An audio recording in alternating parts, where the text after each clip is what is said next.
am David Lilford, and I own the art gallery in Canterbury, the Lilford Gallery, and the Lilford Gallery in Framers, which is in Castle Street, where we do all our bespoke framing. There's a gallery there as well.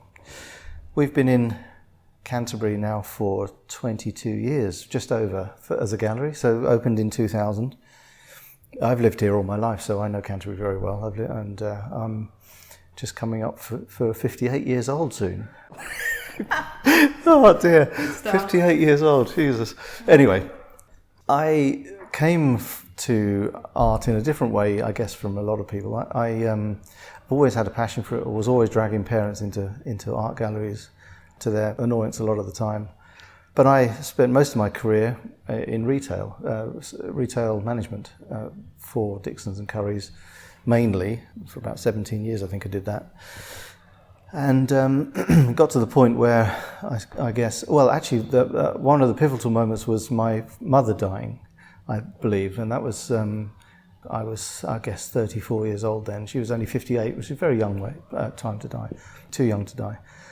And it did affect me quite dramatically in thinking how short life can be and how things get snatched away. And similarly to some people will understand during what's happened in the pandemic recently, the feeling that actually you don't have to do things that you don't want to do, that you are not happy doing. And I found that I was not happy at all doing the job. It was very stressful. And I wanted to do something that was much more in keeping with my personality and sensibilities and all that sort of stuff. So I opened an art gallery. It does seem, looking back at it now, it's an absolutely ridiculously stupid thing to do. But yes, that's pretty much what I did. I got out a bank loan and opened in Castle Street. And I guess I was thinking that I'd opened a gallery and people would come along. And if I'd opened in the high street, they probably would have done. But we were sort of hidden away. I couldn't have been more hidden, I don't think. You have to find the gallery first, and then there's a long corridor to go down before you find the 3 floors of gallery space in a quiet corner of the city. And I guess I did that because it was cheap for a start, but also I wasn't particularly confident in my abilities as a gallerist. I knew a few artists, and I had some really good artists to start off with, and quite a few of them are still with me now, which is quite telling. I think Rick Horner was the first artist I took on, and Rick's an amazing painter, and still is an amazing painter. And I'm looking at 2 pieces that I have in the gallery here in Palace Street of his, and he's a good friend. I've made such good friends in this business. It's been really nice. I knew Rick from exhibitions that I'd been to see in the Horse Bridge that he'd done, and I got to know him a bit, and I really liked what he was doing. I liked the atmosphere in his paintings, and I felt that he was one of the things that always bothered me about art galleries is that I used to feel that I need to check my wallet in at the desk before I could actually look around the place. And some galleries are really standoffish, and they, in fact, actually. Some are, press button, so that you have to get someone to come and open the door for you, which is odd, I think. And as a retailer, I thought maybe it could be much nicer for people, much more welcoming for people, which is what I tried to do. In fact, when we opened the gallery in Castle Street, I put a cafe in there, which was really nice, actually. It was a nice atmosphere in the gallery. And we did okay. And then about 2010 or 11, I think we opened the gallery here in Palace Street, which I thought we would turn into a Framers at the time. But when I saw the space, it made me feel like we could do anything in here. We could put any shows on. And it really gave the gallery confidence to put things on, because by this time I'd met a lot of people in the art world, and I'd got a lot of good contacts. We'd done a lot of art fairs around Europe, so I'd made friends with lots of artists and dealers and suppliers. So one of the first shows I think we put on here was the David Hockney show, which is mostly secondary market works, but we It did include a painting and some drawings and some prints. I think the painting sold for about 50,000. It's probably worth a lot more now.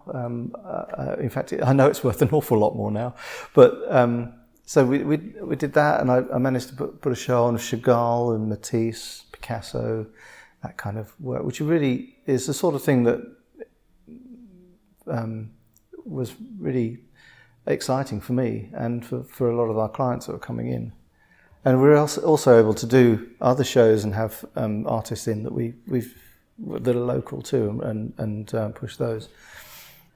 We've always had for instance, a showing of Billy Childish's work, because I've known Billy for 20 years now, and he's a good friend, and I love having his work in. He's such an inspirational artist, someone that works so hard and is so very well respected.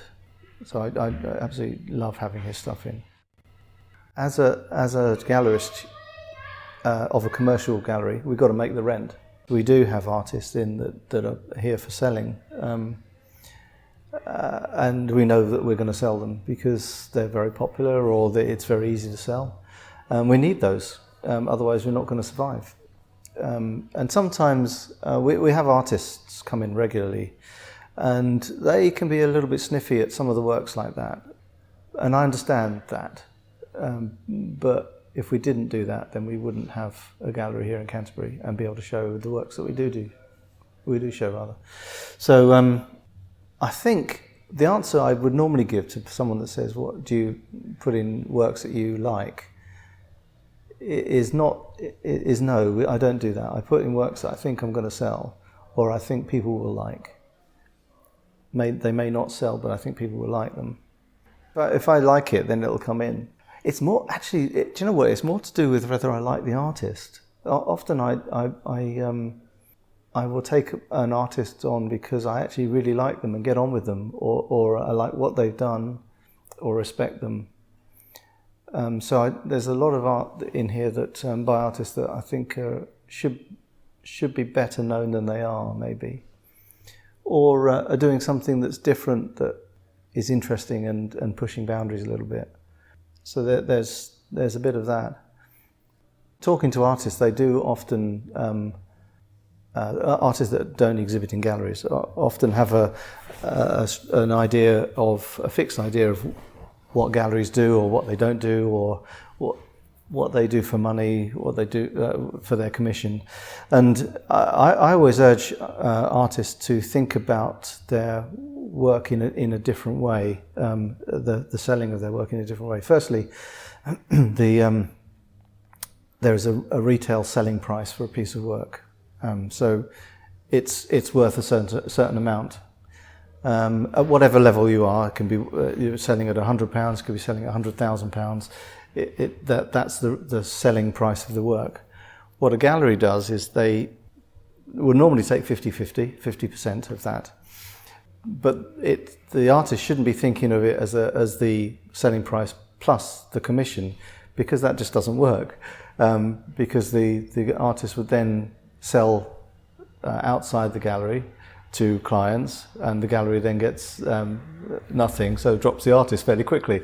So you're giving a discount to the gallery to sell it for you, so the gallery's buying it from you for argument's sake, if it's £100, they're buying it for £50 and selling it for £100. The £50 that you think we're keeping for ourselves is going towards. Well, firstly, it isn't £50 because we've got VAT to pay on the £50, so it's actually £38 or £39.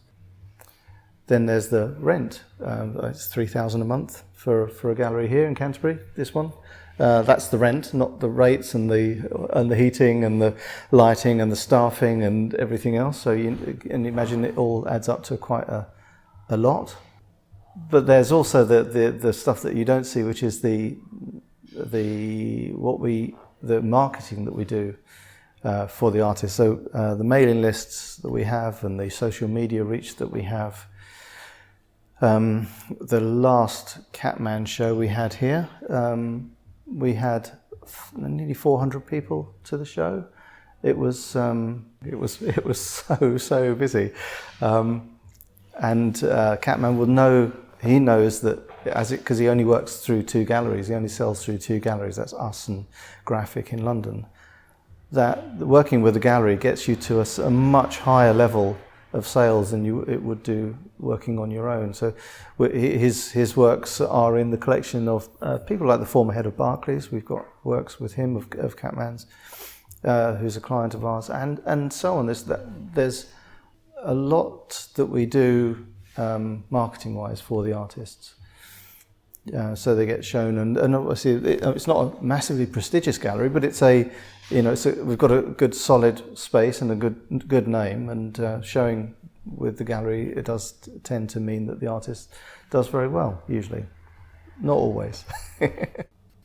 The business is a passion, and it's a hobby of mine. I collect as well, obviously. A lot of art dealers do, most art dealers do. The art market is really odd, to be honest. At the level that we're at, we're selling to people that want to buy something for their home.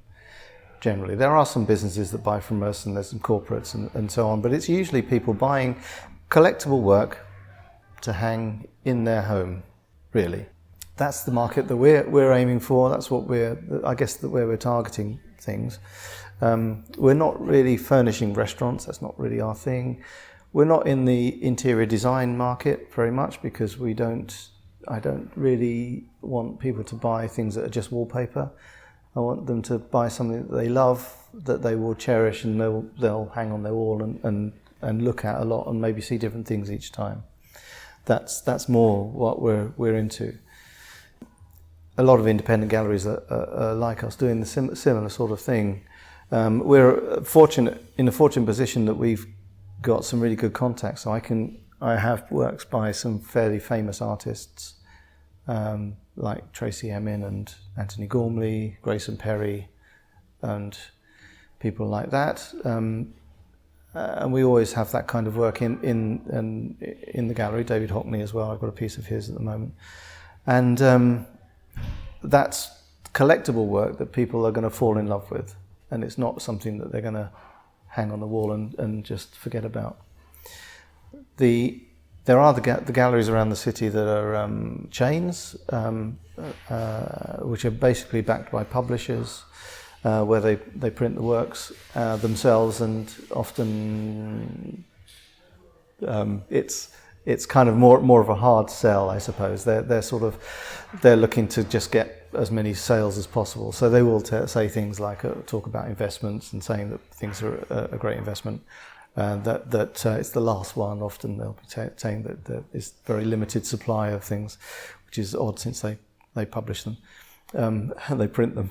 But I would urge people just to think about, if they are buying for investment, what their exit strategy would be. So if you are buying something from a chain, check that the auction galleries, for instance, actually accept it, because often they don't accept the work that you're being told is an investment. And in which case, where would you sell it? You can check eBay and see what things are selling at the moment. Often these businesses have pieces on eBay as well, so you'll see that, and it usually comes up as a selling price rather than an auction price or a bidding thing. So I'm trying to steer people away from buying for investment, because unless you're an art dealer, the way of selling it is quite tough, and you will lose a fair bit. I mean, through a gallery you'll lose 30% roughly. Through auction house you'll lose maybe 40% of the final buying price. So yeah, there's a lot to think about, really. I would urge people to go to shows. I mean, we've got shows down here. We've got good galleries down in Kent. You've got the Turner, and you've got Carl Friedman down in Margate as well. And you've got lots of little galleries around. Go to independent galleries. There's a wealth of knowledge behind these people. I mean, I know I've only had the gallery for 20 odd years. I've learnt an awful lot in those 20 odd years. Knowing about artists and getting involved in in the stories. I know quite a lot about the whole Banksy story, but which is quite interesting. Which is not for broadcast, but a lot of it's not for the public domain. But it's really interesting how all these things come across, and they're often not they're not what you think they are. But often, the thing with successful artists like Banksy, it's not really about how good they are. It's about how good they are at marketing. And that's so key to artists coming through these days, and probably not spoken enough about at universities, is the marketability of the work and how they market themselves and how they use social media and so on. And you can tell from, like with Banksy, for instance, the influence of who some would call his mentor, Jimmy Corti from the KLF, and you can see influences of Jimmy's whole process of the making the KLF famous, echoed in Banksy's whole process of being made famous. There's also other outside influences. Again, going back to Banksy, if you look at the explosion of eBay back in the early 2000s and people buying and selling on that, it drove the prices of street art through the roof almost overnight, certainly over a couple of years. And then once it got to a certain level, city traders started trading Banksy's almost as a commodity, and so then it goes to a different price level again, and then it becomes only that certain people can afford it, and then it's used as a kind of a contest to show how much money you can spend on something. That's a strange side of the art world. In fact, there's two different things going on there. There's at the very highest level, when we're talking about the millions and being paid for pieces, which are the headline-grabbing things that you'll see. Sometimes it's how much a person can pay for a piece, showing off to another group of people that can pay a similar amount for that piece. And that's nothing to do with the piece itself. That is just a pissing contest. That's nothing else other than that. Or there's the tax side of it, which isn't spoken about enough unless you read Private Eye a bit. It's the money laundering and the tax evasion. You can get away with paying less tax if you're buying something that's tangible, and the more you spend on that thing, the less tax you pay. So that's a way of hiding money, unfortunately, and that happens more than is desirable, really. The art has got nothing to do with the actual purchase at all, and they don't even care what they're buying, and that's really sad. And it's made things really unaffordable, obviously, and inaccessible to every man. And we don't, obviously we're not in that kind of market, so it doesn't affect the works that we sell. But you get to a situation where I had a Turner watercolour in the gallery, which cost less than a Banksy original that I got in the gallery, and in fact it was half the price of the Banksy original, and I would question the validity of that. Really, people do understand art generally, I think, but maybe they're missing the point on the very expensive things, the tax side of it and that kind of thing, and the hidden money issues. I'm not sure people don't understand art. I think they do, because they know what they like. Art is generally it's an aesthetic. They miss a point somewhere sometimes. I think people, and I don't think people understand the market at the millions level. I think that's which is the headline growth. I think that's because assumptions are made about wealthy people that are not necessarily correct. That's partly to do with the galleries behind the works, usually the auction galleries rather than the physical galleries. And the auction galleries, obviously it's in their interest to push art prices up because the more the money is spent on art, then the more the commission they will get. It's similar to the housing market in that way. Everyone wins with the house prices going up, especially the people selling them.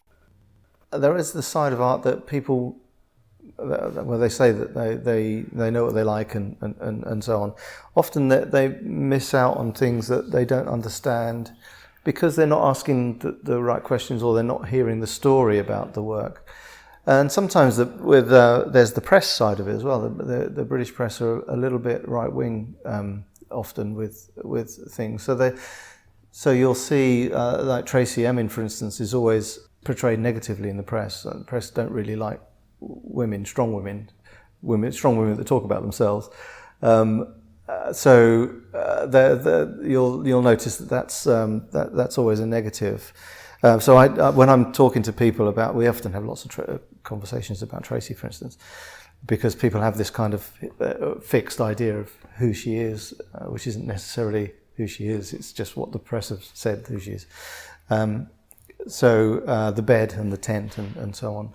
And the bed, I think, was a really interesting self-portrait. Hadn't been done like that before.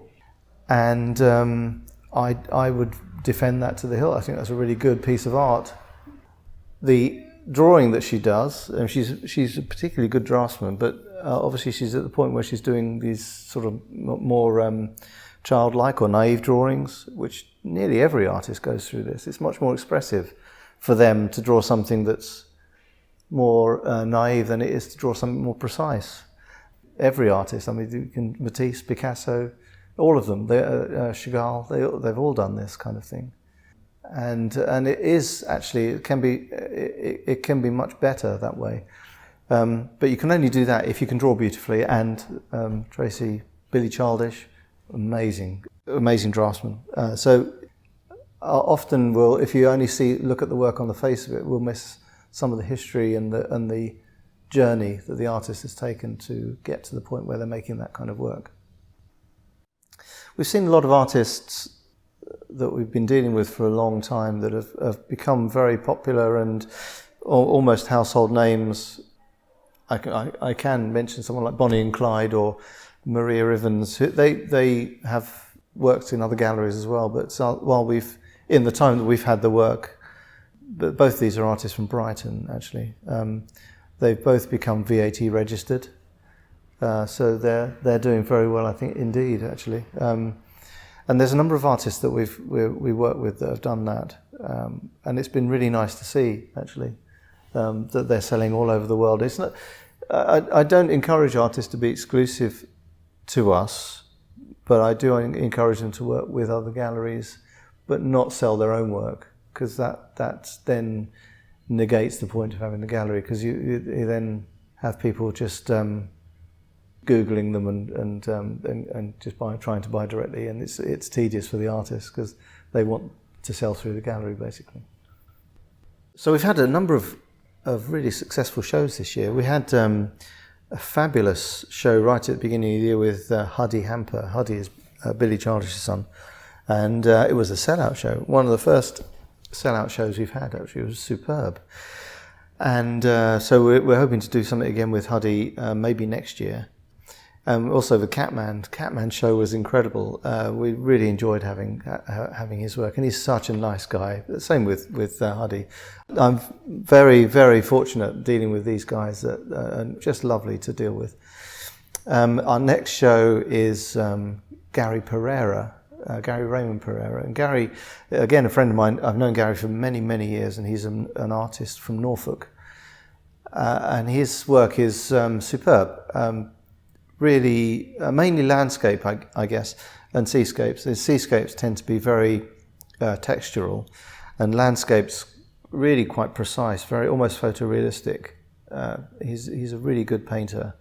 I'd urge people to come along to his work, his show rather, just to take a look. And that's coming up in October, at the same time as the Canterbury Festival, actually. So that we always do a show that runs coinciding with that. And then in November, actually my wife and I are going off to Nepal for a trekking in November, for the 1st to the 17th, I think, 1st to 18th. So that'll be fun, but we've not done that before. But when we come back, we've got a show of Anna Allworthy's, and Anna is a delight to deal with. Anna's such a delight.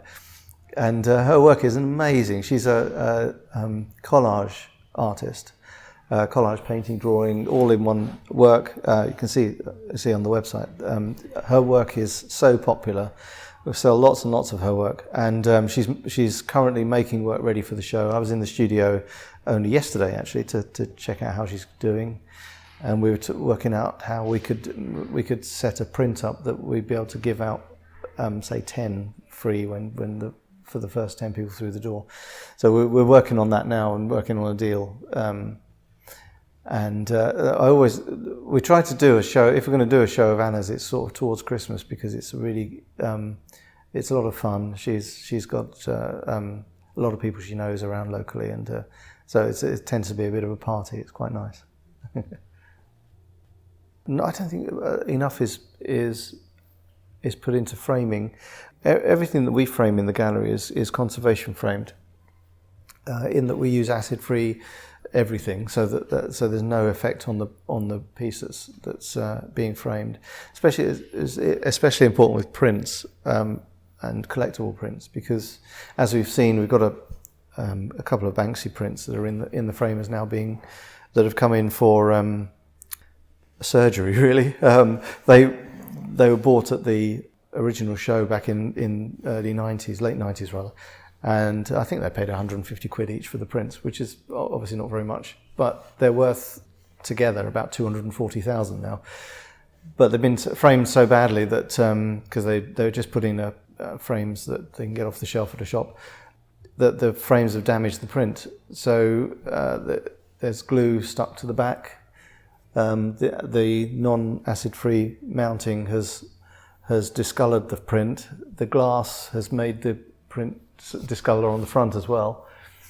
So the actual conservation or restoration of the prints is going to cost about £5,000 before the people can sell them. And so it just shows that how important it is to have things framed correctly, really. That's what we do over in the framing gallery. Trevor, who's been working framing for 40 odd years now, is an expert, and he's a nice guy, and he's very easy to get on with, and he's very good at steering people in the right direction with framing. I'm really interested in music. Obviously, coming up through the punk era, I absolutely love that stuff. So having works in the gallery by people like Jamie Reid, who obviously did the Sex Pistols artwork, and Jimmy Corti, KLF, and Billy Childish. I love having that kind of aesthetic in the gallery. And I was chatting with Alistair Atkins the other day, who's a guitar manufacturer. They make guitars out of Hersden near Canterbury, and they're very well respected. They make for some super famous musicians, really famous musicians. In fact, I think they're making one for Tony Iommi at the moment. So I was chatting with Alistair about the possibility of doing a show of guitars painted by rock stars or pop stars, artists that and he knows people like Graham Coxon, who's an artist as well, and I know Billy, obviously, and there's other artists that I would love to do something like that. It sounds really interesting to me. So, but Alistair and I were getting very excited about that the other day, and I love to get music in with the gallery as well, because that's another of my passions. And so I guess if I was going to have a dream exhibition, it would be something like that, I suppose. And I often get guys come in that have got a sort of a toe in the rock world as well. We've always had works in the gallery by Dave Arbus, for instance, David Arbus. Dave is a really interesting guy who was part of the Canterbury scene and back in the 60s and was friends with Keith Moon, so he's the violinist on Bubba O'Reilly by The Who, but he's an amazing artist as well, and I would love to have a show of lots of other stars, rock stars or musicians that do art as well. That'd be fun.